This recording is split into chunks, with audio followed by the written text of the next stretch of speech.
아멘. 오늘 말씀의 제목은 교회의 덕을 세우라입니다. 교회의 덕을 세우라. 영어로는 edify the church, edify the church입니다. 우리 설강 선생님 간단하게 얘기해 주셨지만 우리 청년들이 주일날 예배 드리고 러브스트리트 가서 열심히 섬기고 그 더운데 그렇게 고생하고 와가지고 또 늦게까지 이렇게 만들었습니다. 우리 얼마나 감사한지 몰라요. 그냥 지금 청년들 또 나와 있고 그런데 그 섬김이 얼마나 하나님 앞에 귀한가.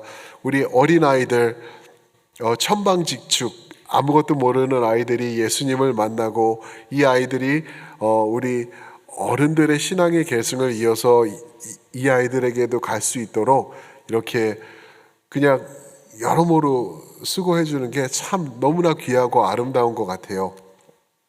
저쪽에 보면은 빵이 있는데 저 빵이 진짜 빵이래요. 그리고 그 이유는 가짜 빵을 원래 사야지 되는데 가짜 빵이 진짜 빵보다 한 3배, 4배 정도 더 비싸더래요.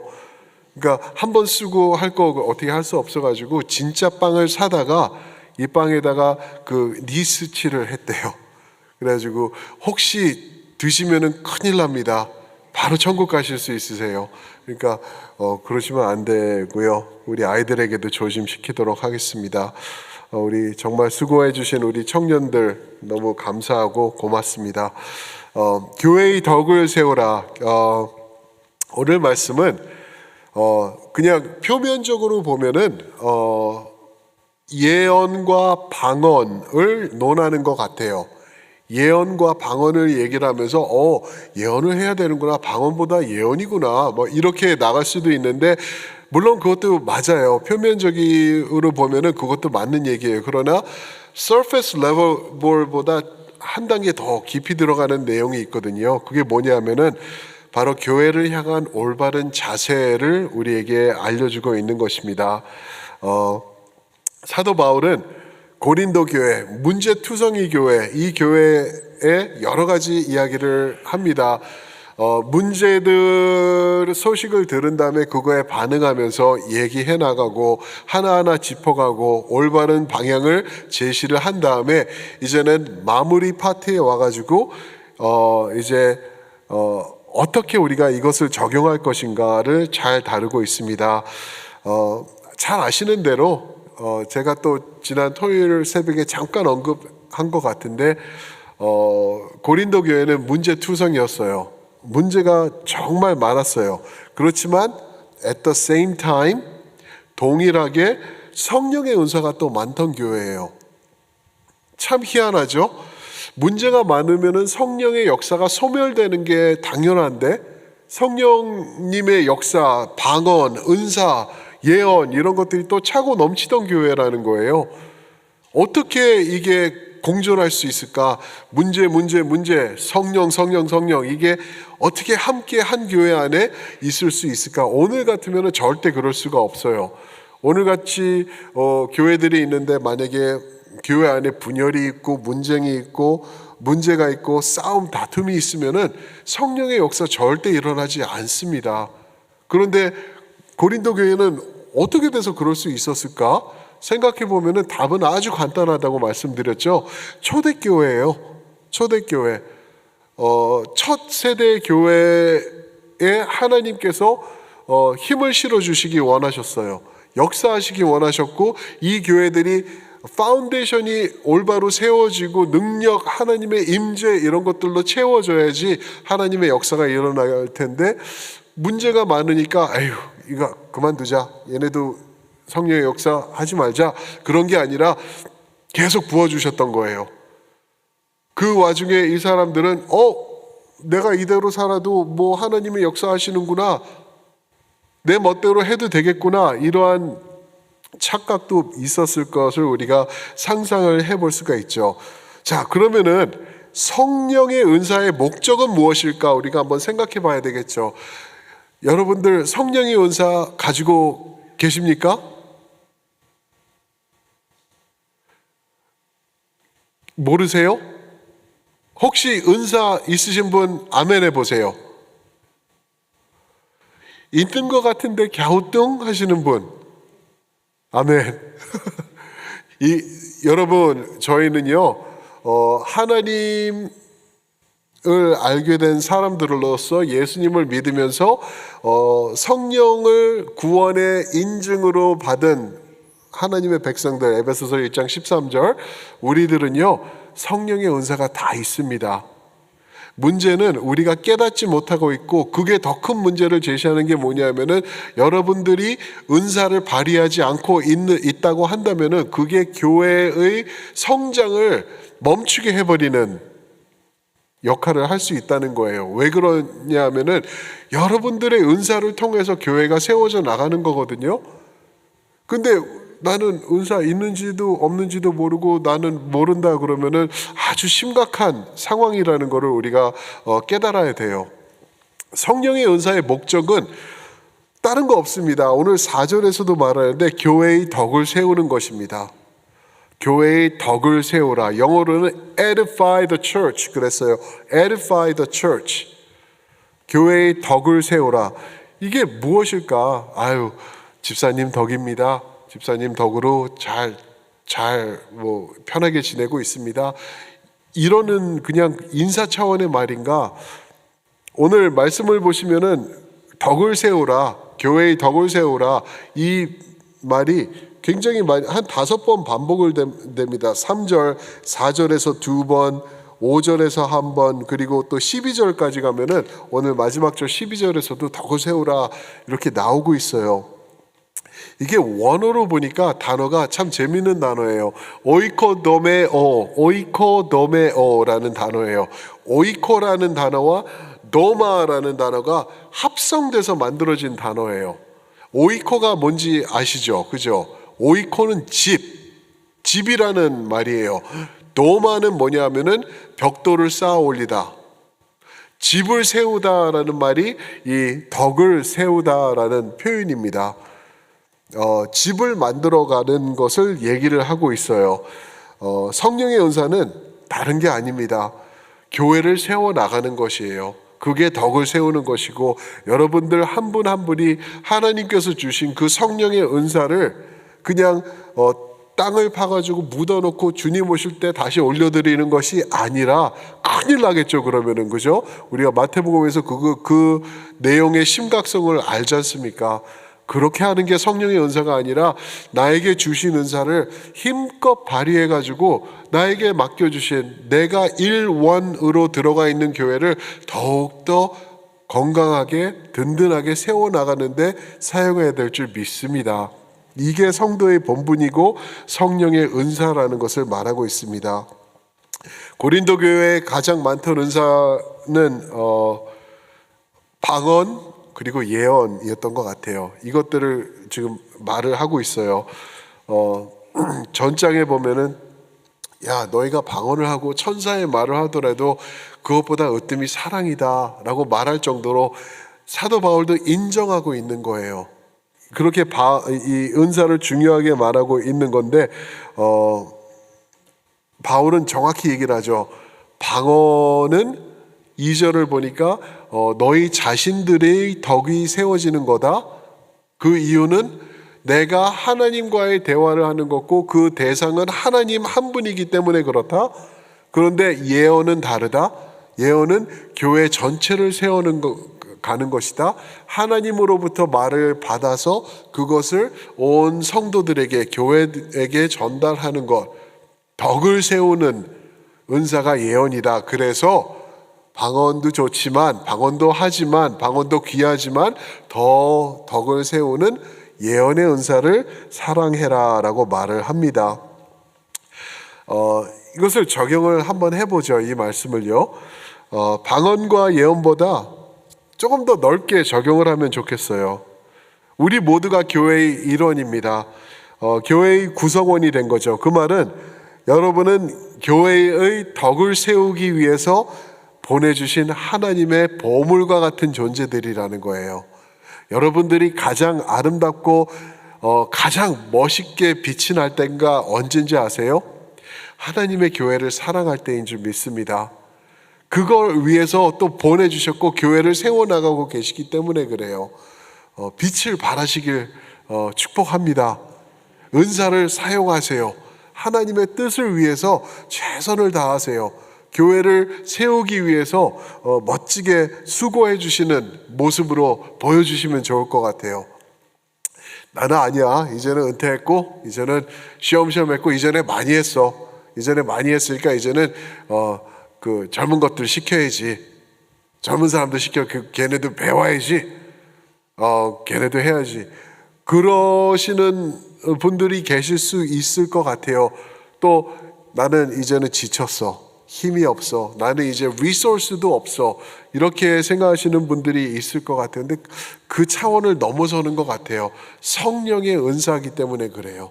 성령이 역사하신다면은 돈으로도 아니고 내 힘으로도 아니고 내 능력으로도 아니고 순종으로 성령의 역사하는 것을 우리가 볼 수 있다는 것입니다. 중요한 질문을 한번 드려볼게요. 여러분들은 교회의 덕을 세우는 일에 힘을 쓰고 있으신지요? 한번 들어보세요. 다시 한번. 여러분들은 교회의 덕을 세우는 일에 힘을 쓰고 있으신지? 아멘? 노멘? 소소맨? 그래요. 우리는 덕을 세우는 일에 우리 자신을 전적으로 드려야 돼요. 교회를 build-up 하는 것. 우리 청년들 대놓고 칭찬하는 거 저는 너무 좋아하는데 그냥 너무 이뻐요.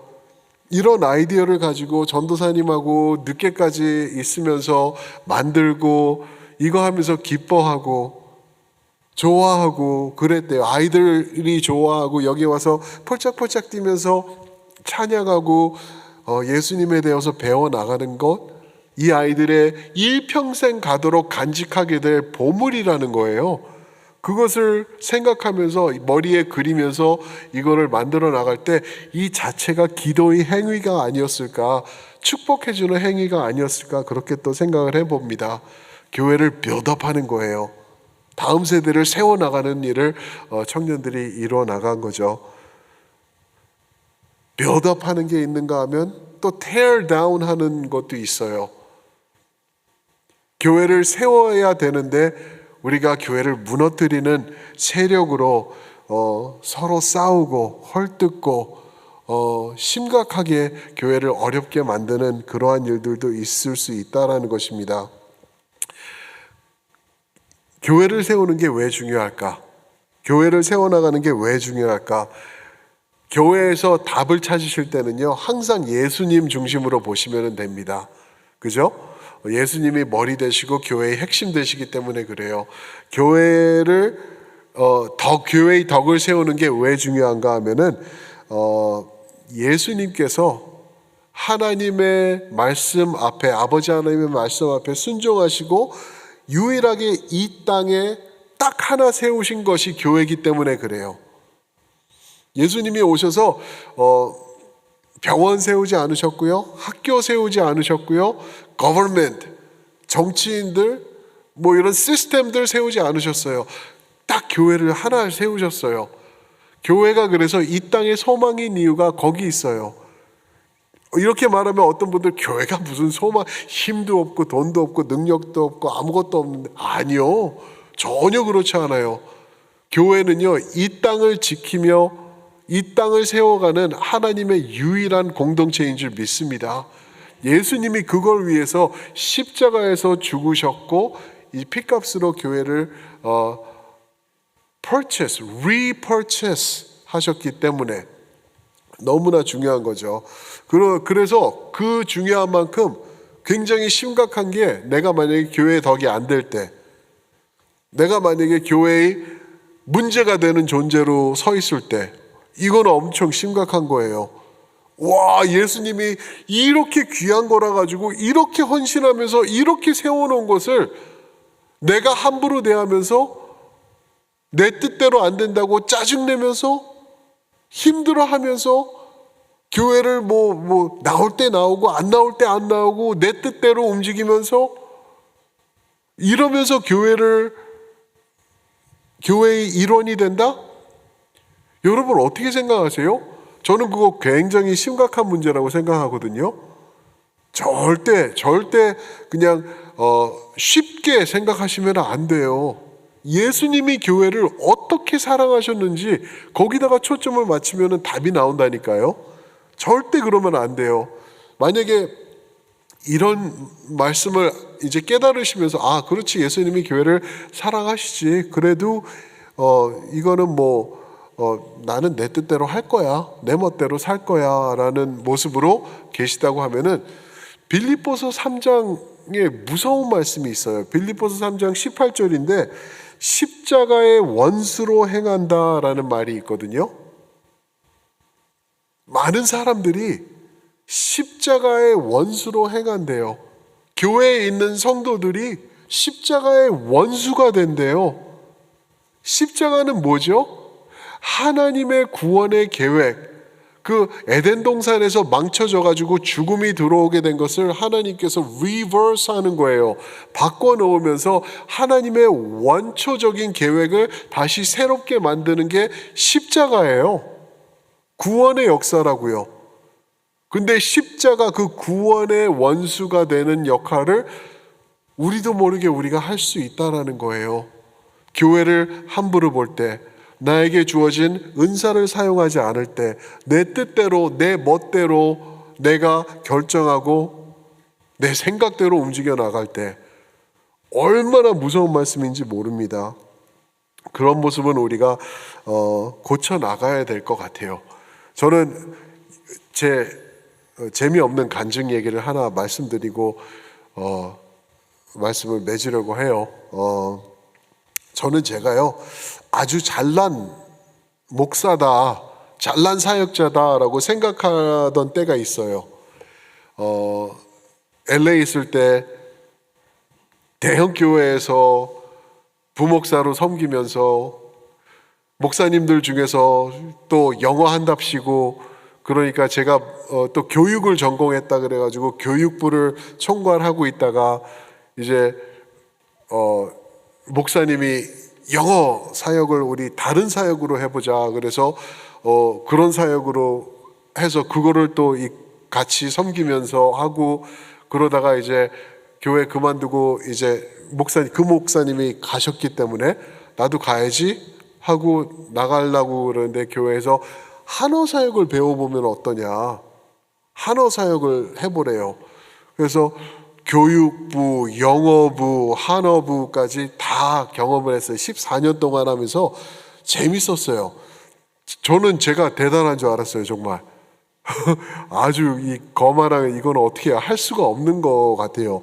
그러면서 이제 인정받고 사역도 하고 큰 사역도 해보고 대외적인 것도 해보고 그러면서 있는데, 이제 나이가 차가는 거를 보면서 제가 기도를 하기 시작했어요. 하나님, 원하시면은 제가 담임 목회도 하겠습니다. 힘들 것 같아요. 어떻게 해야 될지는 모를 것 같은데 장로님들을 저는 감당할 자신이 없습니다. 왜냐하면은 그 교회에서 장로님들 진짜 무시무시한 어마무시한 분들을 많이 봤거든요. 그래가지고 나는 저런 politics 저런 거 싫습니다.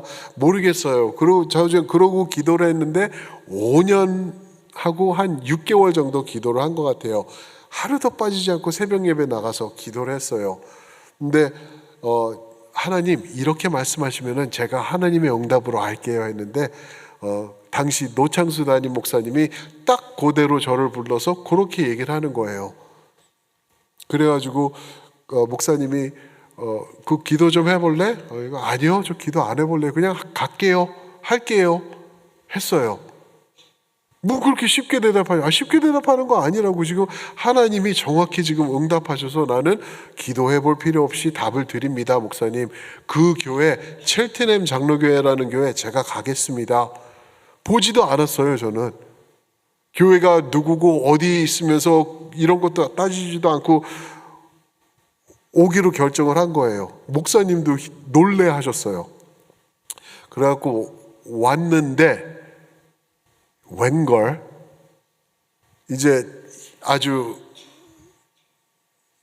특출했어요. 좀 다 달랐어요. 제가 와서 1년, 2년 지나면서 큰 꿈을 가지고 와가지고 하나님 나를 요렇게 준비해 주셨으니까 나를 그렇게 쓰시겠네요 라는 이거를 가지고 왔어요. 그리고 하나님 앞에 큰 꿈도 꾸면서 왔어요. 근데 1년, 2년 지나면서 또 코로나가 오고 뭐 이러는 과정에서 마음이 많이 답답해지더라고요. 초조해지기까지 했어요. 그러면서 그때 제가 난생 처음으로 공황장애라는 거를 3개월 동안 알았어요. 3개월 동안 잠을 못 잤어요, 제가.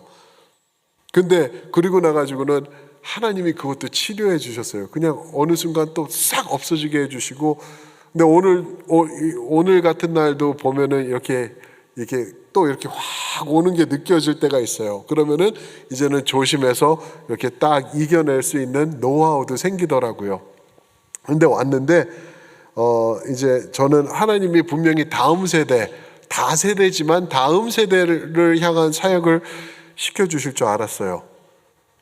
근데 웬걸요? 제가 온 다음에 이렇게 하다 보니까 아이들이 한 10대 명 있었는데 얘 떠나고 쟤 가고 이렇게 되고 저렇게 되면서 애들이 우리 브리지 예배를 시작할 때 한 3명, 5명 정도 있었어요. 지금 우리 백가도 있었고 원전도사님도 오늘 방문했는데 그렇게 있었어요. 찬양도 없고 너무 힘들고 그래가지고 하나님 이게 뭡니까? 왜 나를 여기 보내셨죠? 내가 잘하고 있었던 것 같은데 여기를 보내셔가지고 이거 이해가 안 되네요 하면서 그냥 말은 이렇게 지금 표현은 이렇게 하지만 한마디로 하나님 앞에 불평했어요. 제가 일 좀 하시려면 똑바로 하시지 뭐 하는 거냐고 그런 식으로 제가 기도했거든요. 그런데 그때 하나님이 저의 난생 처음 가장 명확하게 말씀해 주신 응답이 있었어요. 우리 사역자들은 아는데 그게 뭐냐면은 내가 사랑하는 사람들이다 함부로 말하지 마라 그러셨어요. 그게 욜로 들린 게 아니라 그냥 이렇게 제 몸에 그냥 왔어요. 하나님이 내가 사랑하는 사람들 너 함부로 말하지 마 그러셨어요. 그때 그냥 전문 용어로 제가 깨갱했어요. 깨갱하고 하나님 앞에 하나님 잘못했습니다. 제가 회개합니다. 하나님이 귀한 사람들 세우셨고 역사하시는데 내가 마음에 안 들어 한다고 그랬네요. 하나님 용서해 주세요 하고 얼마나 회개했는지 몰라요. 그리고 그 다음부터는 제가 바뀌었어요. 바뀌었죠? 착해졌어요. 처음에는 이러고 다니고 이거 뭐 공황장애 이거 뭐야 코로나고 뭐 막 이러고 있다가 하나님이 알아서 하시는 거 이제 압니다. 하나님이 해주세요. 그렇게 하고 하나님 앞에 영어로는 relinquish 했다 그랬거든요. 하나님 앞에 그냥 내어드렸어요. 하나님이 하세요. 하나님이 해주세요. 지금도 그런 자세로 가고 있어요. 그랬더니 브리지 멤버들이 오고 또 우리 하나로 멤버들도 또 많이 보내주시고 그러는 걸 보면서 여러 가지 하나님의 은혜를 더해 주시는 것을 경험도 하고 있습니다. 이 말씀을 왜 드리냐 하면은요, 교회는 여러분들과 제가 하나 되어서 덕을 세워가야 되는 곳이라는 것입니다. 우리가 할 일은 솔직히 말해서 없어요. 성령께서 하나님께서 다 1부터 100까지 다 하실 거예요. 그런데 우리에게 주신 은사로 우리가 동업하기를 원하세요. 하나님과 같이 손잡고 그 자리에 서가지고 하나님 바라보면서 나의 연약한 힘을 가지고 하나님 앞에 내어드리기를 원하신다고요. 그럴 때 교회가 세워지는 거예요. 나는 방언한다? 나는 예언한다? 내 방언은 더 깊이가 있고 단어가 네가 하는 방언보다 한 10개 단어가 더 많다? 더 멋있다? 더 부드럽다? 그렇게 저는 싸우는 거 봤거든요. 방언 가지고요. 전혀 그런 게 아니에요. 덕이에요. 덕. 오이코도메요. 교회를 벽돌 하나 하면서 세워나가는 것. 사랑하는 하나님께서 너무나 사랑하시는 첼트넴 성도 여러분, 우리 그 일 같이 해나가기를 소망합니다. 예, 그 일을 위해서 팔도 걷어주시고요. 이런 거 하면은 어린 것들 시키고 그런 것만 하지 마시고요. 여러분들도 주신 은사가 뭐가 있는지 해주시면서 하다못해 가장 귀한 거 해주세요. 저 구석에 앉으셔가지고 그냥 아이들 보면서 주여 외쳐주세요. 하나님, 우리 다음 세대 자녀들입니다. 세워주세요. 기억해주세요. 기도 한마디 해주시는 게 천금보다 더 귀한 줄 믿습니다. 우리 그렇게 귀한 은사 여러분들 우리에게 주신 것 우리 교회 세우는데 멋지게 사용하면서 하나님께 영광 돌리면 좋겠습니다. 아멘. 아멘. 우리 한번 함께 기도하겠습니다. 이렇게 기도하면 어떨까요?